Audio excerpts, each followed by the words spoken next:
And for some of you guys, bukod sa negosyo, marami ring mga bagong opportunities, no? Actually guys, maraming opportunities yung dumadating sa inyo. Marami kayong bukas na bukas yung pintuan ng oportunidad sa inyo, mga kapiksi, no? Parang sinasabi ng universe na ito yung mga pwede mong gawin, ito yung mga pwedeng maging susi, no, sa pag-abot ng iyong mga pangarap sa buhay, mga dreams mo, yung mga pinagdadasal mo. So ikaw na yung bahalang mamili kung ano yung gusto mo dyan. Kapag nakapili ka na, sabihin mo lang sa amin and tutulungan ka namin na ma-achieve yun. Okay, so ganoon guys, ganoon.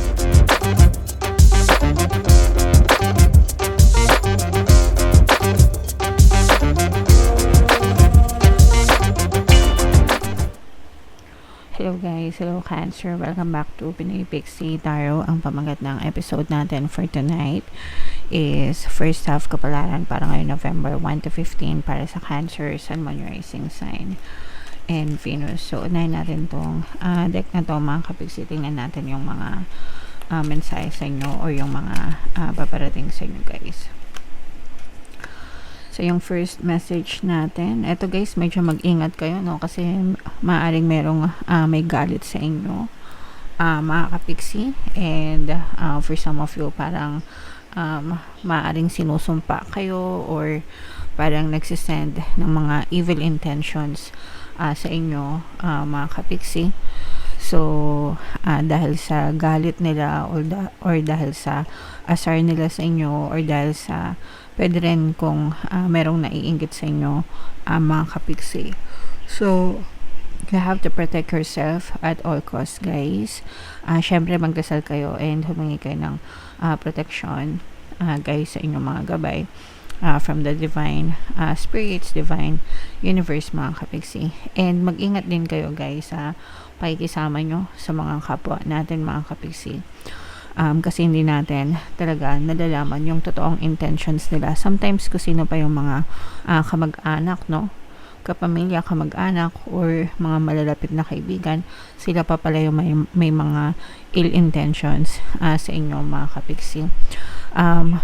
Most of the time dahil talaga sa inggit, no? Lalo na kapag nakaangat-angat kayo or sometimes hindi nyo sila napagbigyan, ganyan. So, yeah. Basta mag-ingat kayo, mga kapiksi. So, yan yung first message for you guys. Another message sa inyo. Ito naman guys, gift, no, from the universe. Guys, so figuratively, maaring may mga aginaldo na ipadala sa inyo sa universe, mga magagandang bagay, kaganapan, or sitwasyon na maaari kayong ma-experience sa inyong physical reality.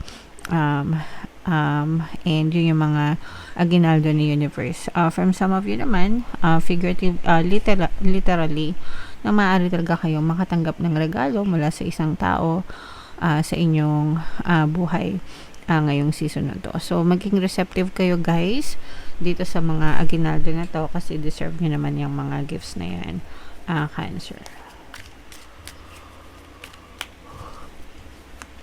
And another message, guys, ito conflict, no? Pwedeng itong conflict na to, guys, itong curse na to, maaari din, ito yung pinagmulan, yung conflict nyo with another person, yung mga unresolved na conflict, yung mga lumala, no, na hindi naagapan, mga away, ganyan, na hindi naagapan, maaring mauwi sa hindi maganda, and maaring may gawin na masama sa inyo itong tao na to, mga kapiksi. Kaya kailangan talaga na makisama tayo ng maayos, guys. Yung conflict naman, hindi naman ibig sabihin nun tama ka or mali sila, or tama sila or mali kayo. Ibig sabihin lang nun, guys, magkaiba kayo ng disposition sa buhay, magkaiba kayo ng paniniwala, no? So, wag nang ipilit kung hindi talaga mapipilit, mga kapiksi. Pero iwasan nyo na magkaroon ng away kasi dehado kayo, mga kapiksi. Maaaring may gawing masama sa inyo yung ibang tao, guys. Okay?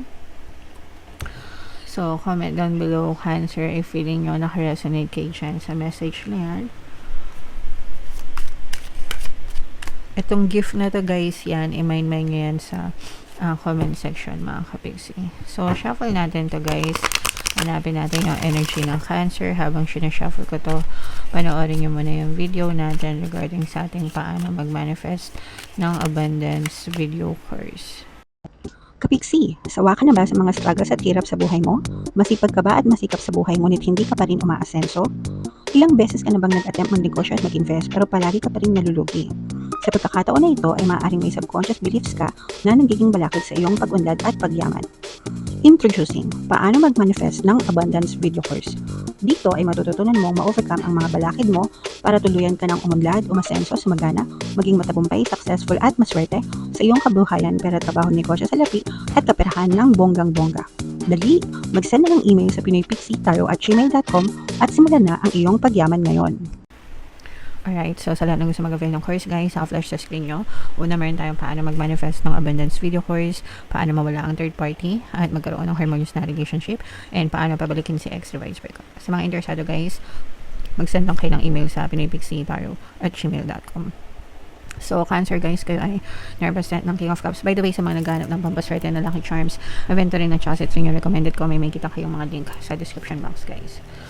So, latag natin yung spread nyo, mga kapiksi. Kung hindi nyo pa napapanood, guys, yung ating 2026 pick a card kapalaran, punta lang kayo sa homepage natin, mga kapiksi. Available na yung reading nyo. So, dito, guys, this is both negative and positive, no? Medyo ingat-ingat lang kayo sa paggastos, mga kapiksi, no? Kasi, for some of you, maaaring meron kayong mga unexpected na expense. Maaaring unexpected na pagkakagastusan, mga kapiksi, pwedeng emergency, no? Kaya dapat palagi kayong nag-iipon, kaya dapat palagi kayong may emergency fund, mga kapiksi, kasi yung iba sa inyo maaaring merong pagkagastusan na hindi inaasahan. So pwedeng may ma-hospital sa inyo, or pwedeng meron kayong repair or maintenance na kailangang gastusan, or maaaring merong may manghingi ng tulong sa inyo and wala kayong choice kundi magpaluwal ng pera. So yung mga ganun guys. But yeah, nevertheless, kailangan talaga ready kayo, mga kapiksi, sa mga unnecessary or mga surprise na expenses na pagkakagastusan guys. Pero ang maganda naman dito is may mga tao rin naman na handang tumulong sa inyo kapag kinapos kayo, no? If ever na talaga nagkaroon kayo ng emergency expense, may mga willing, no, na tulungan ka, pwede magpaluwal ng pera, magpautang sa inyo, magpahiram. But still, no, mas komportable pa rin na gumastos tayo on our own, mga kapiksi. Okay? Alright. And for some of you, there's some kind of union pagdating sa love and relationship. So, maaaring merong magpakasal sa inyo, maaaring merong makatanggap din ng marriage proposal, guys, no? So, baka yayain ka na ng person mo, either magsama kayo or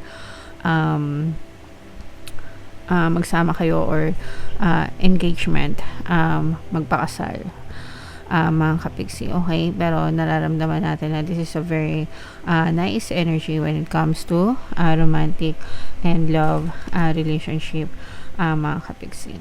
And for some of you guys, no, these are parang nagsisimula kayo ng panibagong chapter sa buhay nyo towards achieving your dreams, achieving your goals. Yung iba sa inyo guys, parang nakakatanggap na kayo ng go signal from the universe, especially kung may mga pinagdadasal kayo, may mga pinagpapanata kayo, nakakita na kayo ng movement, no? Pag sinabing movement, parang mga unti-unting pagsagot sa mga dasal nyo, guys. Okay? And parang ito na yung stepping stone, or ito na yung simula na parang mas mag-focus kayo sa dreams nyo, mga kapiksi. Okay? So ito guys, i-main nyo na yan, dreams coming true. Itong mga harmonious relationship, marriage proposal, engagement, yan. So yan yung mga magagandang energy na nakita natin. Wow, so energy sorry, hindi ko natatapos.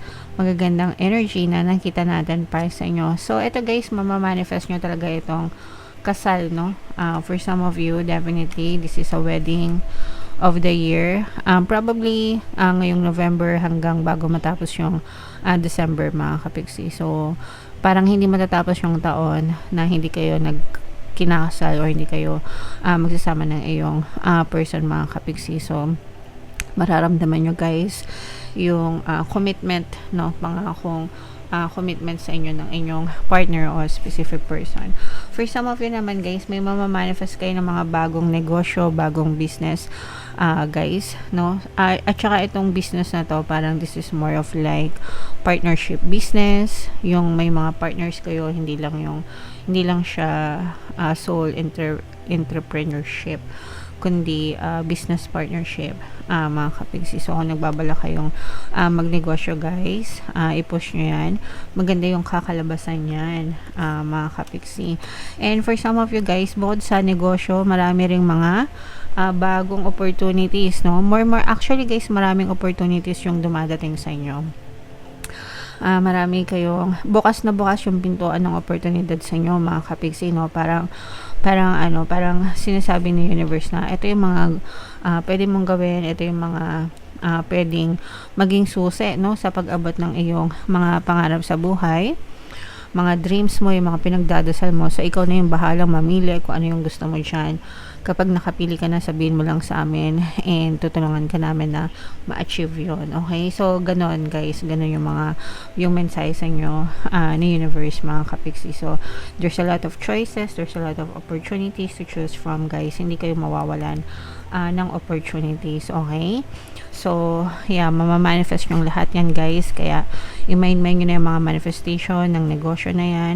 Itong kasal na to, itong more opportunities, mga kapigsi.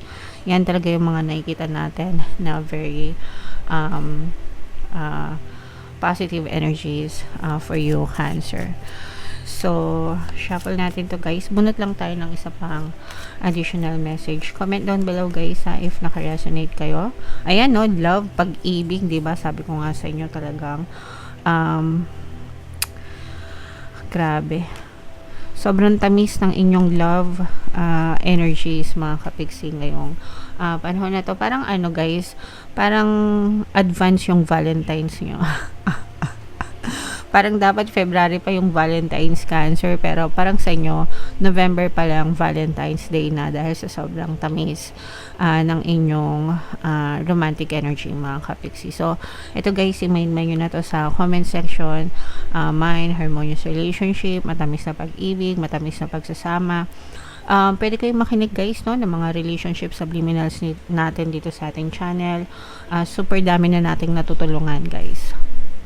Doon sa mga subliminals na yon, may mga bumabalik, may mga nagkakaayos, may mga nagkakausap ulit. So, pakinggan nyo lang guys talaga para maging harmonious yung relationship nyo, mga kapiksi. Okay? So, i-main nyo na yan guys, lahat sa comment section and comment down below if naka-resonate kayo. Ito yung ating 2026 kapalaran guys.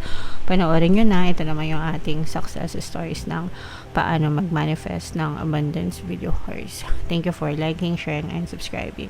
See you next time. I love you all. Have a nice day. Bye-bye.